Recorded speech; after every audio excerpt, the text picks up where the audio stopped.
tu abang dia masuk universiti. Dia tengok abang dia masuk universiti, dapat kerja, menikah. Duk sanding atas pelamin. Macam mana rupa menikah ni? Abang dia sengih. Ya, mak andam kata, angkatlah muka tu. Angkat. Dia tunduk je, dia pun angkat. Senyumlah sikit. Senyum. Siap dekat pengantin.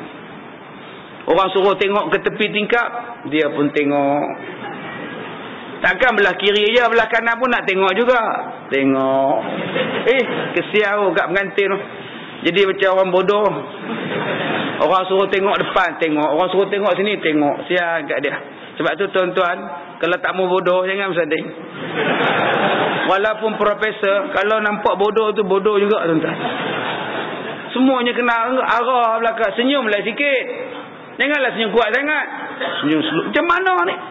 Adik dia tengok, oi, abang aku macam mana rasa menikah. Tak lama lepas tu dia pula menikah. Dia pun rasa pula, oh, rasa bodoh sungguh, kata dia. Dia pun rasa. Tak lama lepas tu dia tengok abang dia dapat anak. Macam mana gamaknya ni dapat anak. Abang dia tak pernah dukung budak, tak pernah basuh berak budak. Tengok-tengok abang dia dengan dukung, dengan riba lah apalah. Macam mana? Tak lama lepas tu dia pula dapat anak. Oh, macam ni rupanya dapat anak. Kemudian anak abang dia menikah. Dia kata macam mana rasanya jadi pak mentua. Tak lama lepas tu dia pun jadi pak mentua. Menantu dapat. Tak lama lepas tu dapat cucu. Abang dia sengih dapat cucu. Tak lama lepas tu dia pula rasa macam mana dapat cucu. Dia rasa apa yang abang dia rasa. Satu hari abang dia mati. Satu hari dia tengok abang dia duduk dalam kubur. Yang tu saja yang belum kita rasa. Yang lain semua dah rasa. Tapi yang tu bila abang dia rasa, abang dia tak boleh bagi tahu. Yang lain-lain abang dia boleh bagi tahu. Abang, rasa suara besar lagu mana abang? Oi, suara besar rasa banggalah. Abang, macam mana abang rasa menikah? Oi, anak yang punya. Dunia ni anak yang punya. Abang, macam mana abang rasa dapat anak? Tak tahu nak abang lah. Hampa bagi 1 juta pun tak mampu nak anak aku ni. Sayangnya. Abang, macam mana rasa dapat menantu? Letih lah. Oh, letih sungguh. Manggil orang saja sebulan. Nak urus kenduri kendaraan ni sebulan. Oh, letih. Abang, apa rasa abang dapat cucu? Ya Allah, rasa seronok lebih daripada dapat anak. Abang, apa rasa mati? Abang dia diam. Abang, rasa mati macam mana abang? Abang dia tak boleh jawab. Kalau abang dia boleh jawab, sakit pi'ah oi. Lari pi'ah. Abang dia tak boleh jawab, abang dia diam. Abang rasa mati macam mana? Tak boleh. Sendiri punya amalan, sendirilah rasa sedap atau nikmat kematian. Sendiri punya jahat, rasalah. Sendiri punya baik, sendirilah. Masing-masing sendirian berhak. Dia tak boleh nak tumpang. Orang mati tak boleh bagi tahu, tak boleh bagi tahu kata macam ni, macam ni, macam ni. Yang boleh bagi tahu rasa sakitnya mati Nabi. Nabi kata macam 100 kali disiat-siat kulit kita. Hidup-hidup. Macam ditetak 70 kali, 700 kali dengan pedang. Hidup-hidup. Kita tak dapat rasa, tuan-tuan. Hanya orang yang merasainya sahaja yang dapat merasakan. Dan lebih malang lagi, dia tak boleh bagi tahu. Sebab itu bila dia masuk dalam kubur, di antara benda yang mayat, roh cakap pada malaikat, hantarkan aku barang seminit 2 ke dunia. Maka malaikat kata, untuk apa? Untuk aku balik bagi tahu kepada anak-anak aku, buatlah ibadat, buatlah ibadat. Malaikat kata, mereka alam mereka, kamu alam kamu, duduk sini sampai kiamat.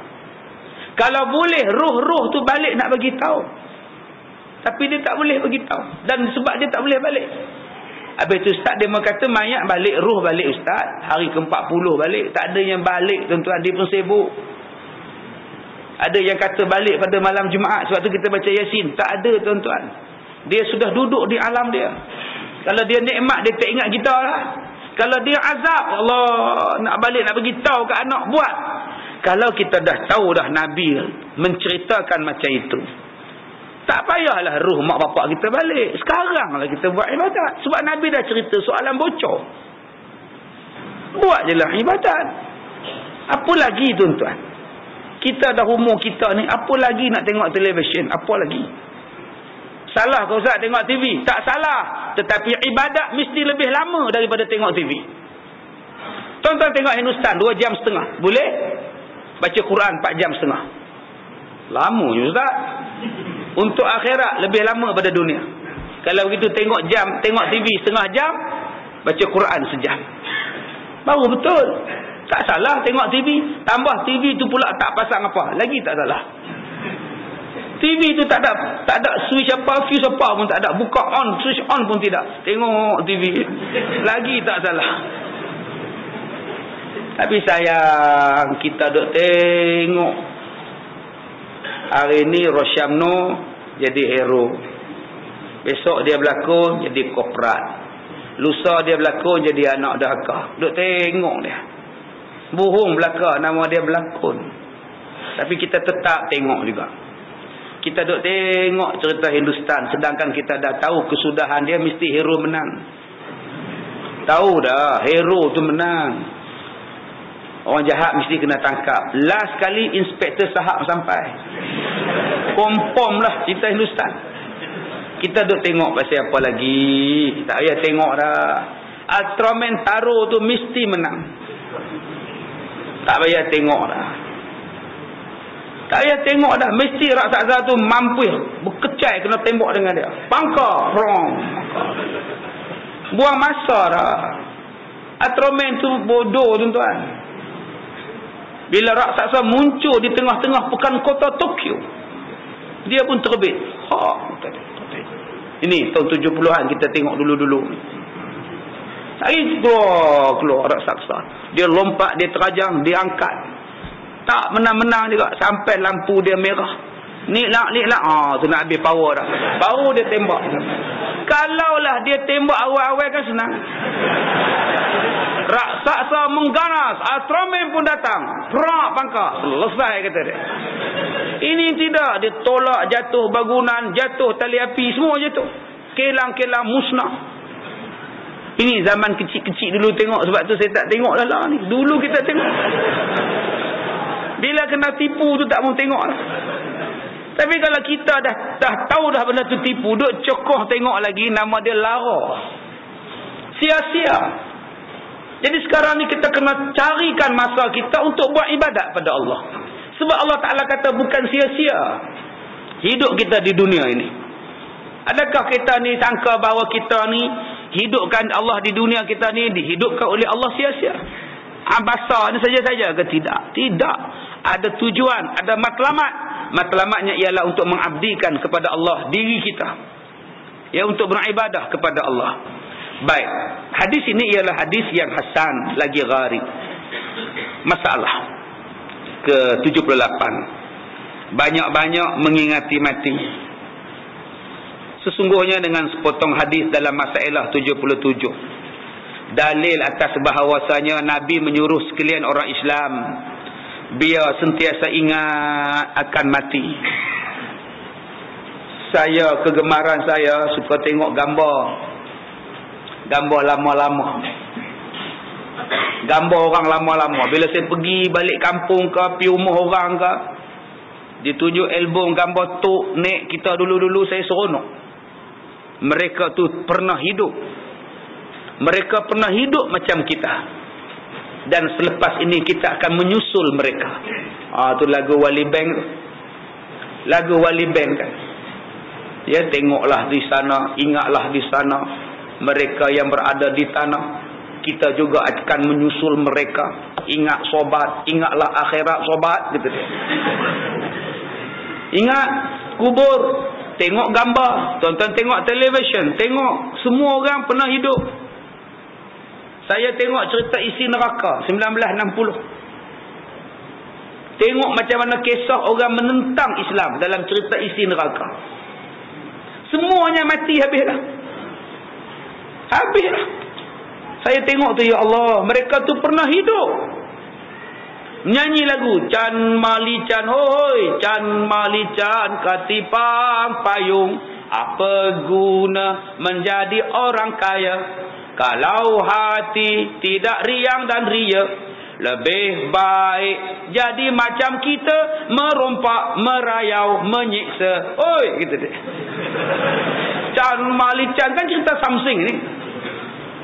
Bunyinya buruk, lebih baik jadi macam kita, merompak, menyiksa, merayau. Mati habis dah. Ahmad Si mati, Ibrahim Pendek mati, Ahmad Mahmud mati. Saya bila tengok tu, ya Allah, saya perasan apa? Saya perasan apa? CD saya beratus-ratus di pasaran.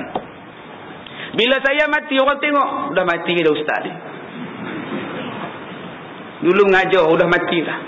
Sekurang-kurangnya saya masih ada jasa. Masih lagi ada sumbangan. Saya cerita pasal hukum. Masih lagi pahala. Tiap-tiap kali tuan-tuan pasal aja, sampai pahala saya dalam kubur. Bayangkan kalau CD yang saya buat, CD jahat. Tiap-tiap kali orang tengok, apa jadi?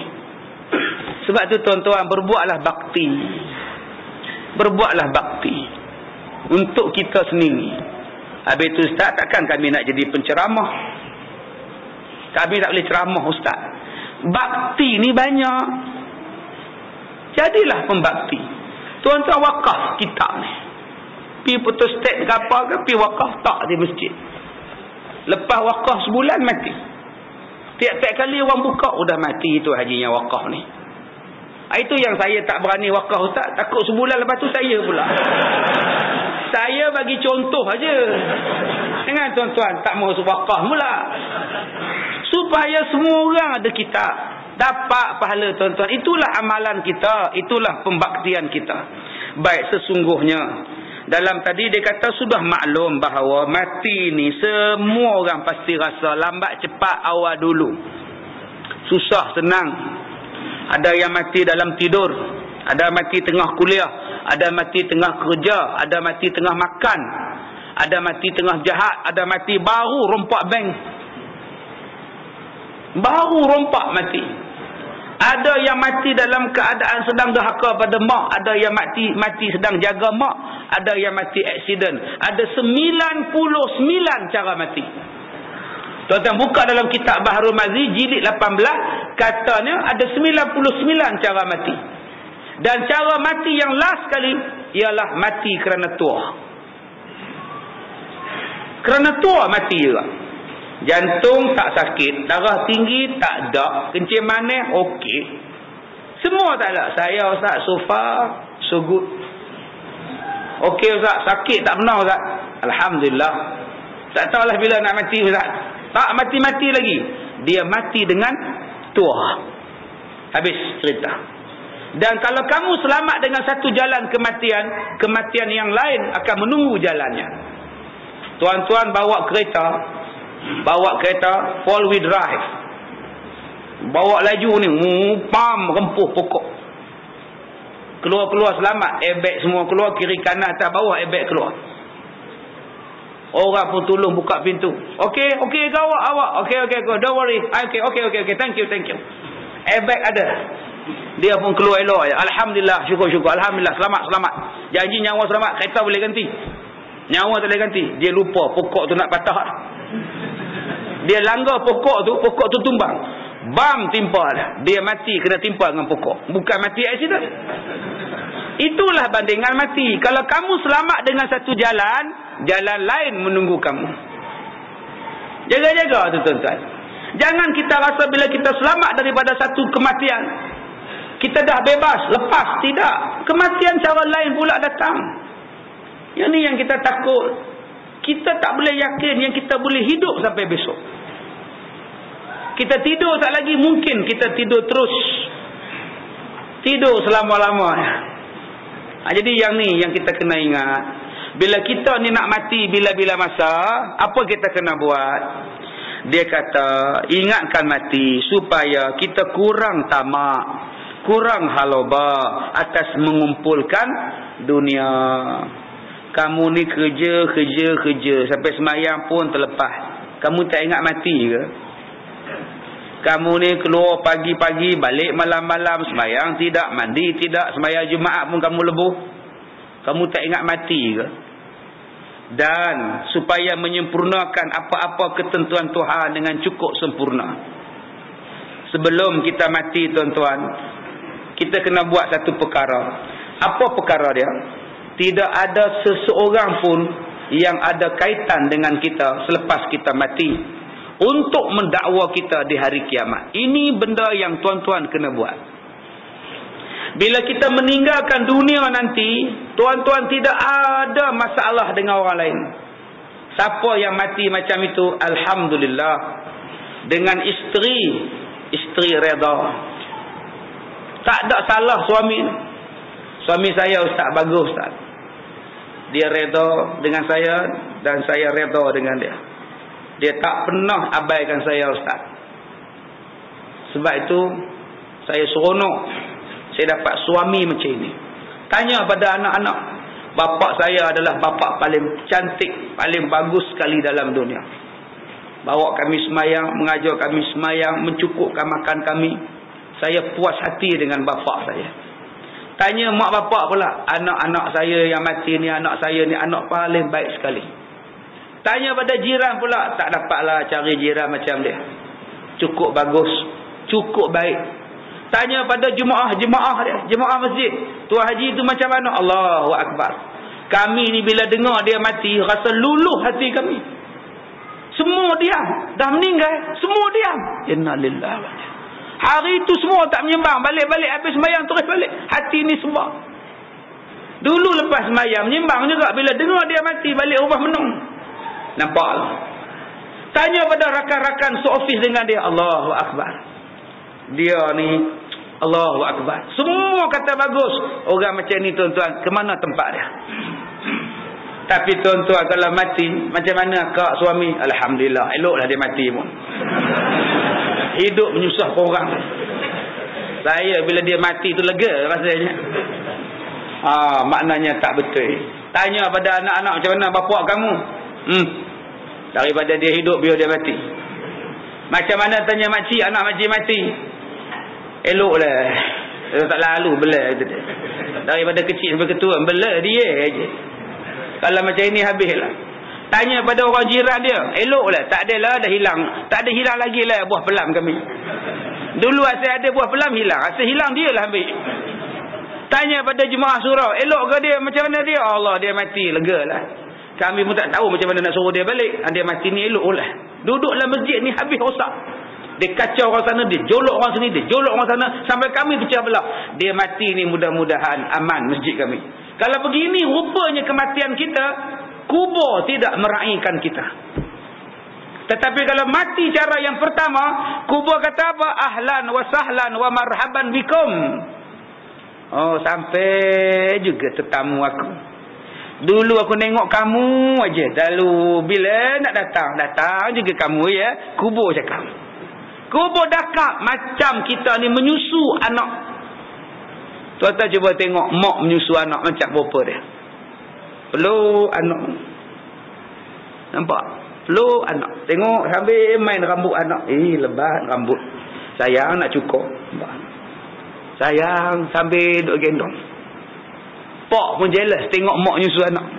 Kalau lah aku dapat macam itu juga, kata dia. Sampai Nabi kata kubur tu akan jaga kamu macam malam pertama bagi pengantin. Tidurlah kamu.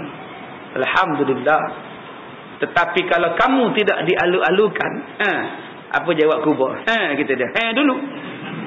Ini rupanya ya.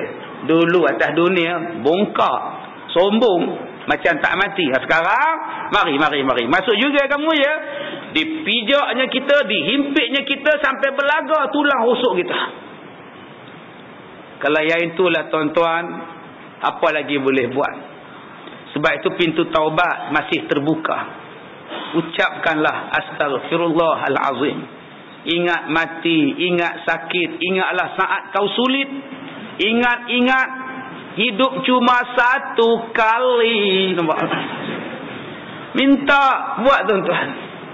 Berapa kali maksiat, berapa banyak dosa kau buat, berapa kali maksiat kau buat. Kira. Ingat tuan-tuan, satu hari kita akan dijemput juga oleh Allah. Dan pada masa itu barulah kita jadi menyesal. Menyesal pada masa itu tidak akan guna dah. Dan supaya orang tadi yang kedua mengerjakan amal-amal soleh akan menjadi pertaruhan. Pertaruhan ni maknanya simpanan, fix deposit kita di hari kiamat, saving kita di hari kiamat. Dan supaya boleh memendekkan angan-angan pada meluas-luaskan kekayaan dan mau meninggikan dan membesarkan rumah tempat tinggal. Itu je sibuk. Anak saya ramai Ustaz, sebab tu saya nak besarkan rumah lagi.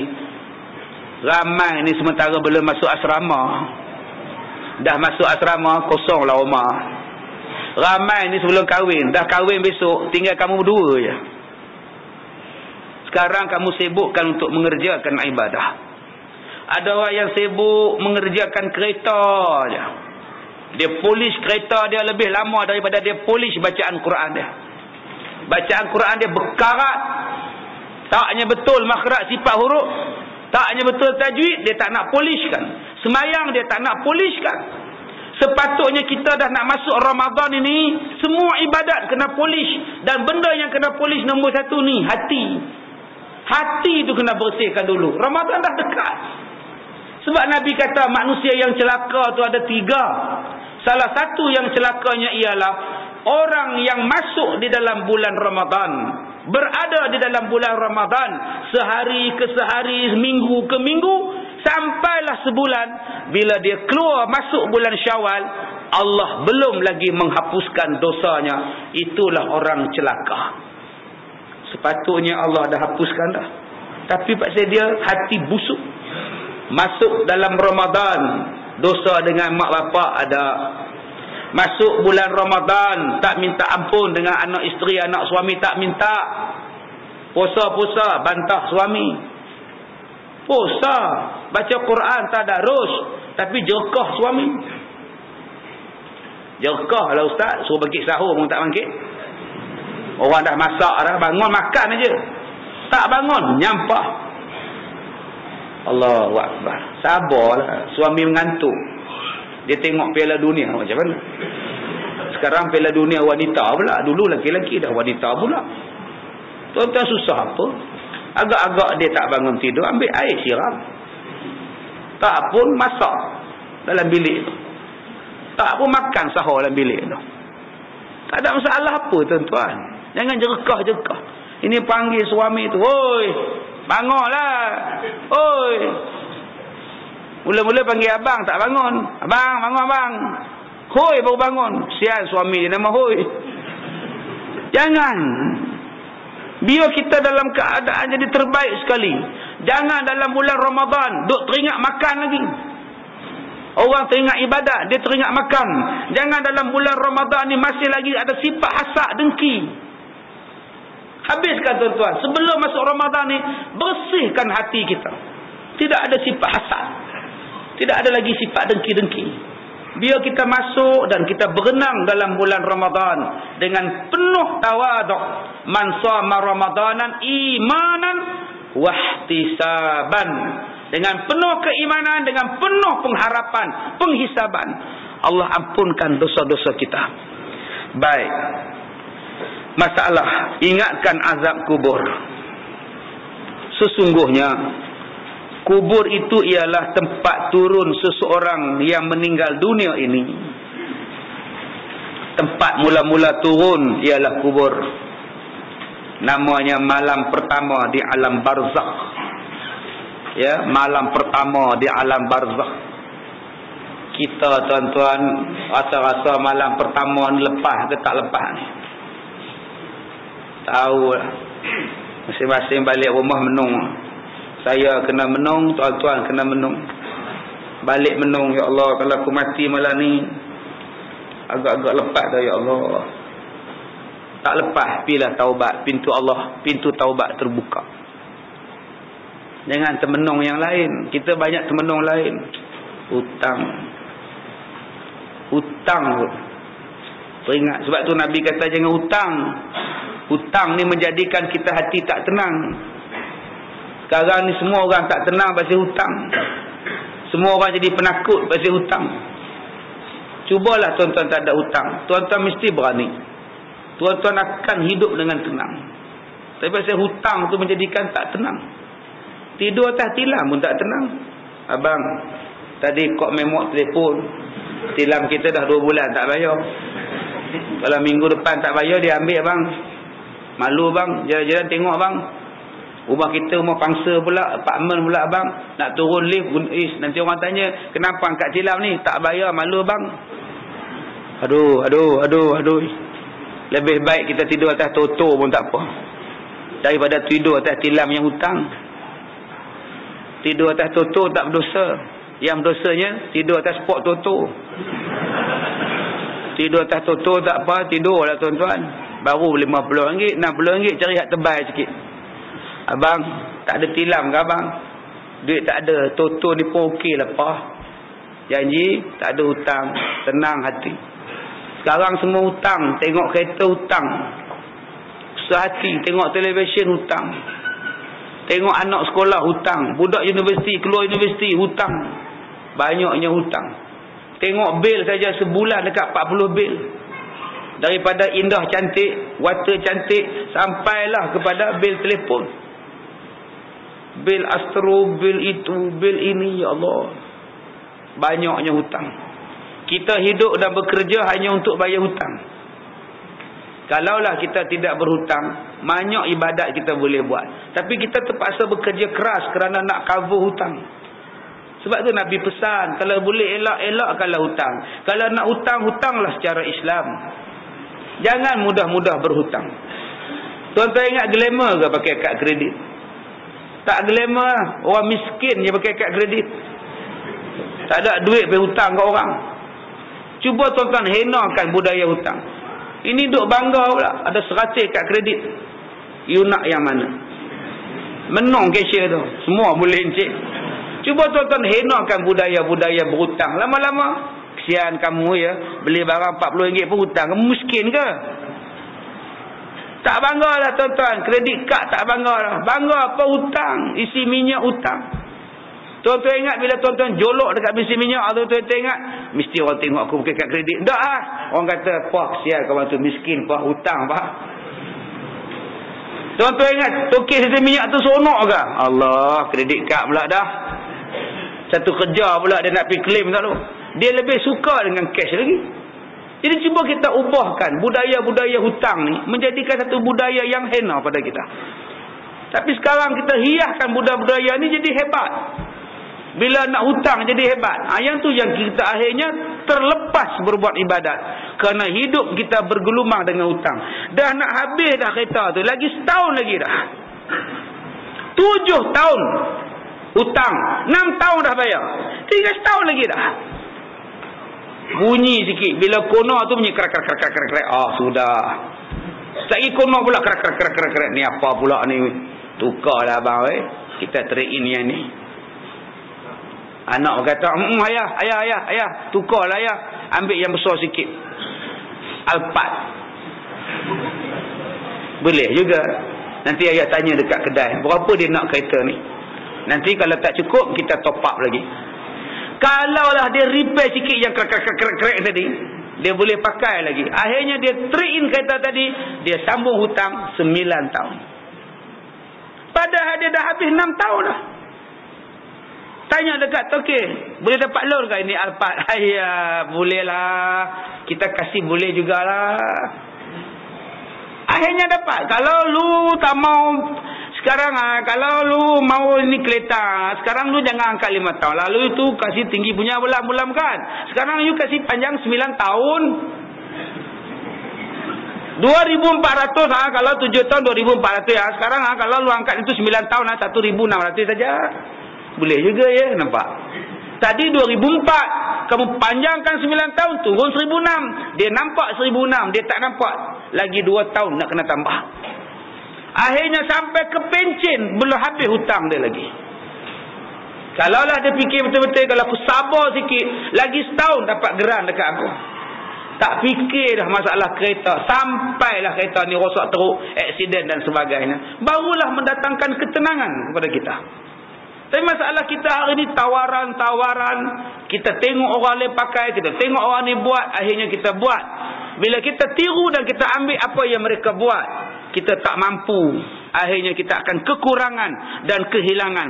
Benda yang kita kurang dan benda yang kita hilang, namanya apa? Ibadat. Itulah yang kita korbankan terlebih dahulu. Ibadat itu. Baik. Maka siapa daripada orang Islam ini ingat mulanya tempat turunnya, serta ingatkan azab kubur dan barang azab barang yang kemudian daripada itu, maulah takut kepadanya. Melainkan orang-orang yang tak percaya kepada azab kubur dan kebangkitan kubur, maka dia tak rasa apa-apa. Sebab tu dulu ada seorang penulis Astora apa, dia kata mana ada azab kubur. Ya, Astora Jubuk ke apa kah ya, dulu ada sebut. Dia kata mana ada azab kubur. Astaghfirullahalazim. Ya, macam-macam lah tuan-tuan. Hang tak percaya pun tak apalah, silakan. Kita yang percaya ni tuan-tuan, jangan duk biarkan ibadat berlalu. Ulunlah ibadat. Jangan biarkan ibadat tu, pahala tu berjalan. Bila orang sedekah, kita tengok aja. Sedangkan kita mampu sedekah, akhirnya rugi. Kita tengok orang semayang sunat, kita menyembang aja. Apa kata tinggalkan menyembang, tiru dia semayang sunat. Kita tengok dia duk baca Quran, kita pula berbuat di kaki 5 masjid. Apa kata masuk dalam masjid, aku pun baca Quran, cari bekalan. Kita tengok Ramadan dah dekat. Apa kata kita dah susun dah jadual. Hari pagi sampai buka puasa, apa aku nak buat? Oi, panjat tinggi budak-budak tu, nampak tu. Hebat tu, masya-Allah. Turun. Oh, masya-Allah. Tu kalau jatuh tu hospital tu ya. Dia panjat tiang licin. Ya, hero tuan-tuan, nama dia hero. Minta jatah kuasa masjid pergi tengok jatuh, kita pasal. Baik, kita dah buat dah satu bentuk jadual untuk Ramadan kita. Apa yang patut kita buat supaya Ramadan kita ni yang paling bermutu. Kalau boleh semayang tarawih nanti, tuan-tuan selepas semayang tarawih, tuan-tuan berikan tafsiran kepada ayat yang Tok Imam baca, supaya makmum faham apa yang aku baca dan apa yang aku dengar masa Tok Imam semayang tadi. Janganlah kita sibuk nak habiskan satu Quran tanpa memahami Quran. Apa kata kuliah maghrib teruskan. Tak payah buat tazkirah, buat kuliah maghrib. Pukul 8 start. Isyak berhenti, semayang isyak, semayang tarawih. Habis semayang tarawih, balik. Tak ada siapa marah. Kita bila sebut tazkirah ni, banyak orang setuju, banyak orang tak setuju. Dia kata kami datang nak semayang, tiba-tiba kamu buat tazkirah. Ada yang kata buatlah tazkirah, bagus. Ada yang kata pula saya nak balik, besok saya nak kerja. Pukul 11 pun tak habis lagi. Macam mana? Orang jawab pula, kamu tak suka kamu baliklah. Kami pencen, kami nak dengar. Macam-macam alasan. Sagi kau ibu pula kata, betul lah. Kamu pencen, abang dah pencen. Saya nak masak besok abang. Abang ustaz tu pukul 11 pun tak habis lagi. Saya nak bangun masak pukul 3. Abang iyalah 5.30 baru bangun. Perempuan pula komplain, saya nak masak, saya nak tidur lagi. Berapa jam je saya tidur. Sekarang tuan-tuan ambil satu ketetapan. Buka puasa pukul 7.20. Makan 7.30. Semayang maghrib sampai 7.45. Pukul 8 start kuliah maghrib. Habis kuliah maghrib azan 8.40. Azan isyak, semayang tarawih. 20 rakaat belah balik. Ataupun 8 rakaat silakan balik. Tak ada siapa marah. Tapi ustaz, lepas maghrib tu kita nak makan lagi ustaz.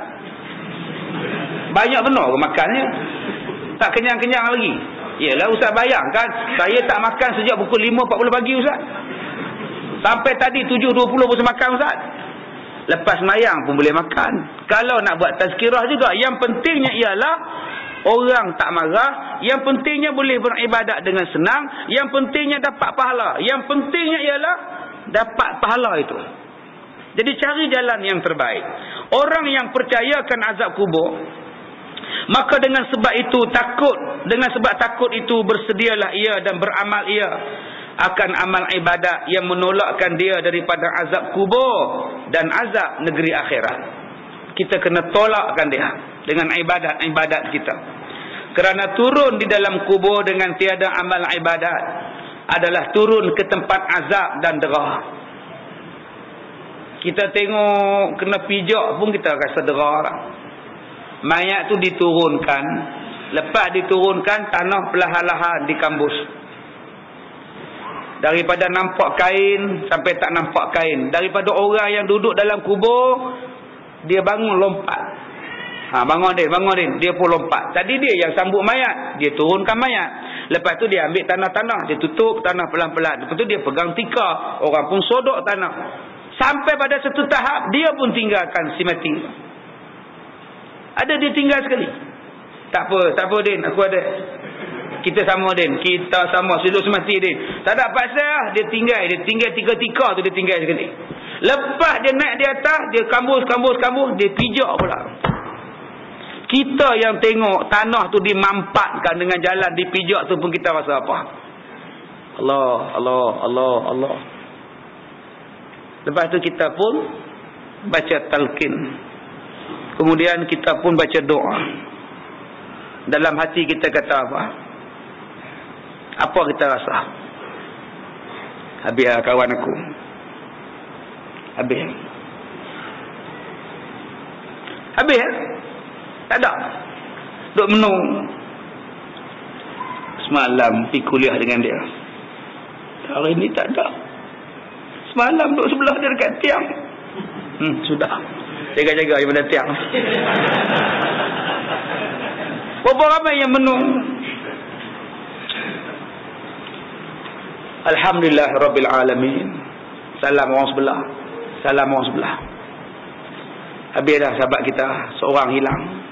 Sambil berjalan tu geleng kepala. Allahu Akbar. Habis. Lepas dia Abang Haji, balik rumah lah. Minum dulu. Boleh juga. 5 sahabat tadi lepak. Pasang Gusti lah. Baru tadi menangis kat kubur. Terus minta Gusti pasang. Yang di kubur tadi siapa tunggu? Tak ada siapa tunggu. Kita seorang. Sebab tu tuan-tuan, ada setengah orang dia ikut kawan. Dia tak tahu kawan dia takkan tunggu dia sampai bila-bila. Kawan dia tunggu sementara tanah tu dikambui. Lepas baca doa, kawan pun balik. Yang tunggu hanyalah kita seorang. Sebab tu tuan-tuan, biasa-biasakan diri untuk hidup seorang-seorang. Kerana kita besok dalam kubur pun duduk seorang-seorang. Biasa-biasakan diri duduk dalam gelap. Nanti kita pun sendiri dalam kegelapan. Nabi sebut, orang yang mati, bila dia mati, rohnya itu akan didudukkan. Nampak mayat tu tidur, sebenarnya roh akan didudukkan.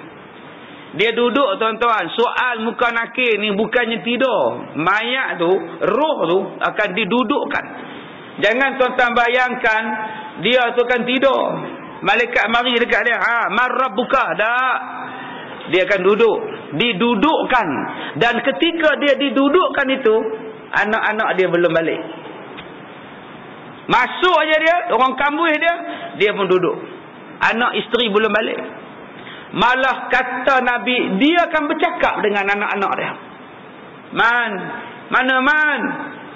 Anak tak dengar. Ipoi, tunggu ayah poi. Ipoi pun balik. Isteri dia sambil duduk pakai kain hitam, spek mata besar, duduk siram mata dia. Pa kata hidup semati dengan abang, Pa hidup lagi abang mati, Pa. Isteri tak dengar. Sampailah anak-anak dia pergi, Poi, Pa. Anak buat dek je balik. Isteri duduk lah air mata. Dia tunggu kat pintu pagar kubur. Bye-bye abang, ada orang tunggu dah. Tuan-tuan, sebab itu tuan-tuan, bila kita tahu benda ni akan berlaku kepada kita, apa sebab lagi maksiat kita tak tinggalkan? Apa sebab lagi kita duk buat benda maksiat? Lepas ni tinggalkan benda maksiat. Dalam kereta ada benda maksiat, lempar buang. Dalam rumah ada benda maksiat, lempar buang. Perangai kita ada perangai buruk, stopkan perangai buruk. Lidah kita banyak jahat, jadikan lidah kita tu diam dan bercakap yang baik-baik. Telinga kita disuka dengar benda tak elok, tutup telinga ni, dengar yang baik-baik je. Mata kita duduk tengok benda haram, lepas ni kontrol mata, tundukkan pemandangan. InsyaAllah tuan-tuan, malaikat suka dengan kematian kita, malaikat sambut kematian kita, dan kubur itu akan menjadi tempat yang nikmat kepada kita, tidak menjadi tempat yang sempit dan tidak menjadi tempat yang gelap, insya-Allah. Kita akan sambung lagi pada kuliah yang akan datang tentang kubur ini. Saya bacakan tadi Anhani tadi ni, kenapa yang Uthman menangis? Jawab Saidina Uthman, aku menangis sebab kata dia, kubur inilah tempat permulaan. Kalau kubur itu baik, baiklah nikmatnya selepas kubur. Tetapi kalau kubur itu jahat, bermakna seksaanlah yang akan menunggunya di hari kiamat. Jadi tuan-tuan, yang menjadi penentu kepada kita ialah kubur. Jadi jadikan amalan kita untuk menjadikan kubur kita ini baik, dan insya-Allah kita akan baik bila berjumpa dengan Tuhan. InsyaAllah pada kuliah yang akan datang kita akan baca satu hadis, man ahabba liqa Allah ahabballahu liqa'ah. Barang siapa yang suka jumpa Tuhan, nescaya Tuhan suka berjumpa dengannya. Bukan maksud di sini siapa yang suka mati bagus, bukan. Jangan tuan-tuan kata pula, ya Allah aku nak mati, ya Allah matikanlah aku, ya Allah aku suka, ya Allah mati. Bukan. Di sini maksudnya ialah siapa-siapa yang mati ada tanda-tanda kesukaan pada wajahnya, maka Allah suka berjumpa dengan dia. Jadi ada lebih daripada 10 tanda-tanda orang-orang yang mati dalam keadaan baik. Ada 10 tanda-tanda orang yang mati dalam keadaan Allah redha, maka Allah suka dengan dia. Nombor 1, tandanya ialah berpeluh di dahi. Orang yang mati, tuan-tuan tengok dahinya berpeluh, itulah tanda-tanda Allah redha pada dia. Tuan-tuan tak payah lap peluh dia, sebab selepas itu akan keluar lagi peluh. Ada setengah orang tak faham, dia ambilkan tuala, dia lap peluh. Tak payah lap, itu tanda dia. Nombor 1, berpeluh di dahi. Nombor 2, insya-Allah bulan depan. Ya, kita jumpa bulan depan ya. Saya bagi tahu 10 ni tuan-tuan tak datang pula. Jadi tuan-tuan saya minta maaf jika terkasar bahasa. Bismillahirrahmanirrahim. Alhamdulillahirabbil alamin, wassalatu wassalam ala Rasulillah wa ala alihi wa sahbihi ajma'in. Allahumma inna naj'aluka fi nuhuri a'daina wa na'udzubika min syururihim. Allahumma baddid syamlahum wa farriq jam'ahum wa shattit kalimatahum wa zalzil aqdamahum wa sallit alaihim kalban min kilabik ya qahhar jabbar ya muntaqim.